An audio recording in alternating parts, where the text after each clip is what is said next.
Being an advocate किस तरह के आप देख रही हैं केसेस जो ज़्यादा बढ़ते जा रहे हैं, जो अभी मैंने रेशो भी बताया कि बहुत ज़्यादा रेशो बढ़ता जा रहा है पाकिस्तान में स्पेसिफिकली डिवोर्स का एंड खुला का। आप क्या देखती हैं, क्या वजूहात हैं ज़्यादातर? जी देखिए, सब कॉन्फ्लिक्ट जो है ना, it is inevitable. Conflict her relationship में होता है। आप माँ बच्चे में भी देखें ना, तो conflict is part of life. हमारे यहाँ प्रॉब्लम जो इस वक्त सबसे ज़्यादा प्रॉब्लम जो मुझे लगती है एज अ थेरेपिस्ट भी और एज एन एडवोकेट भी, लैक ऑफ पेशेंस।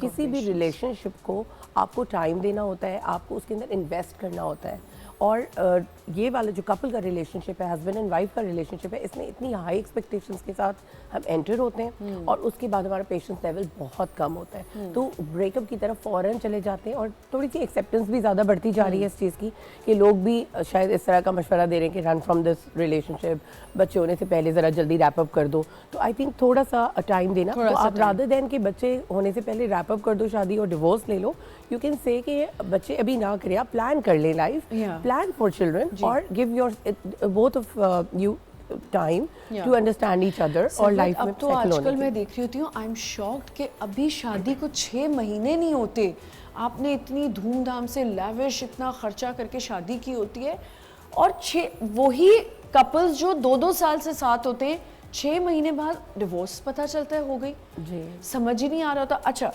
क्योंकि मैं ये बात बार बार इसलिए कर रही हूँ कि डबल स्टैंडर्ड्स नहीं होने चाहिए। अगर आप अपनी बच्ची के लिए, अपने बच्चे के लिए ऐसा नहीं सोचते कि उसके साथ गलत हो, तो आप किसी के लिए भी ऐसा ना सोचें। अगर आप देख रहे हैं कि एक कपल जहाँ लड़के को होश ही नहीं है अपनी, वो लड़की बहुत ट्राई कर रही है, वहाँ मेरे ख्याल से पेरेंट्स को स्टैंड ले लेना चाहिए कि आप अपने घर में, मेरे सामने एक ऐसी मिसाल है कि मैं आपको बता नहीं सकती कि लिटरली मुझे लगता है कि उस बच्ची को फ़ौरन से छोड़ देना चाहिए वो घर, लेकिन उसके पेरेंट्स सपोर्टिव नहीं, क्योंकि पेरेंट्स की एक अपनी लाइफ है, तो पेरेंट्स उसको नहीं रख सकते।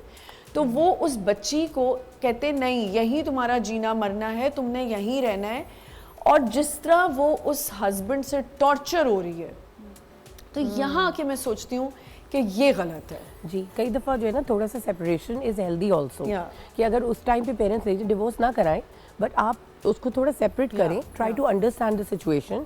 अगर लड़का रिस्पॉन्सिबल नहीं है या उसके कोई बिहेवियर फ्लॉज हैं या कोई मेंटल हेल्थ इश्यूज़ हैं, तो ये सब चीज़ें दूर हो सकती हैं। क्योंकि आप देखिए, ट्रॉमा जो होता है ना, बचपन का आमतौर पे 95% ट्रॉमाज बचपन के होते हैं। वो ट्रॉमाज आपकी लाइफ में रिप्ले होते हैं। जो आपकी रिलेशनशिप आपके पेरेंट्स के साथ जो आपका ट्रॉमा होगा, अगर आपको कोई एंजाइटी होगी किसी किस्म की, अबैंडनमेंट एंजाइटी होगी, तो it will replay in your relationship with your spouse.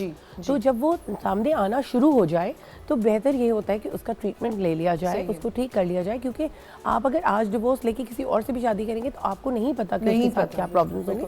तो invest in this relationship. Doctor RUSA, medicines जब हम बात करते हैं कि एक साइकाइट्रिस्ट के पास जब कोई आ रहा होता है, कपल आ रहा है या कोई आ रहा है, क्या आपने देखा है कि ज़्यादातर क्या प्रॉब्लम्स नज़र आती हैं when patients they come to you and they bring this kind of issue कि मैं अपने स्पाउस के साथ, मुझे ये प्रॉब्लम है?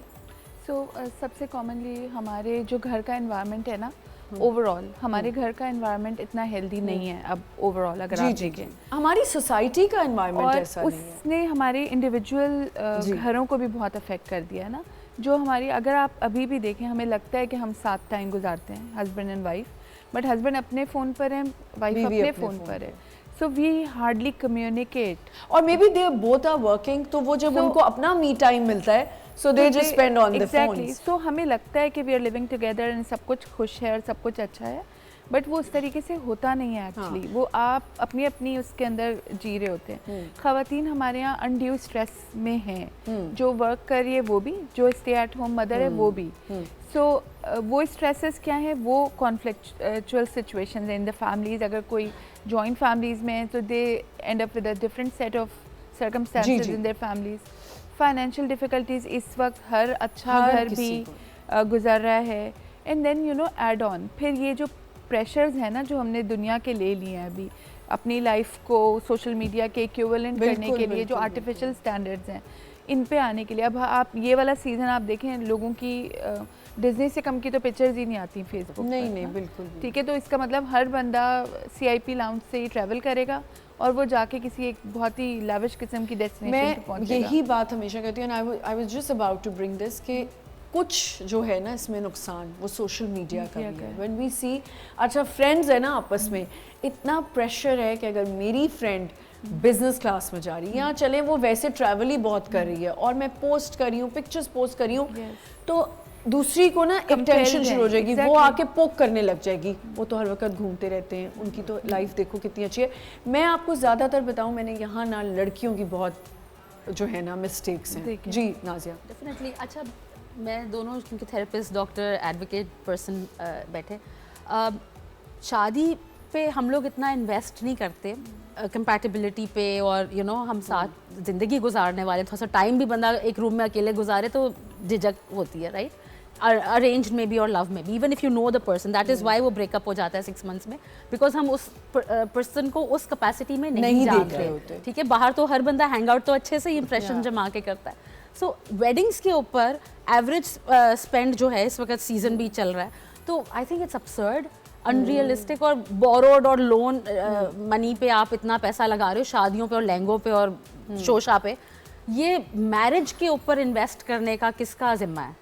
लड़की और लड़के के पेरेंट्स का, उस कपल का, to seek a counsel before they get into a relationship called शादी। Yes, डिवोर्स तो बाद में होगी, जब आप पहले अपना कंपैटिबिलिटी तो देख लो और पहले आप काउंसिल सीख करो। आई थिंक ये नया ट्रेंड होना चाहिए, ये होना चाहिए। हमें शादी से पहले भाई डॉक्टर से बीमारी तो नहीं है, चेक करा लेते ना, अब ज़हनी तौर पे very good, and council very important. If I am the match for you, Tinder पे स्वाइप करने से मैचिंग नहीं होती है, ठीक है? शक्लें नहीं एक दूसरे की खूबसूरत लगनी, शख्सियत होनी चाहिए, आपके अंदर एनर्जीज कैसी हैं, आपकी हैप्पीनेस, सैडनेस कॉज क्या है, उसका रूट क्या है, ट्रॉमा क्या थे, तुम्हारी जिंदगी कैसे गुजरी।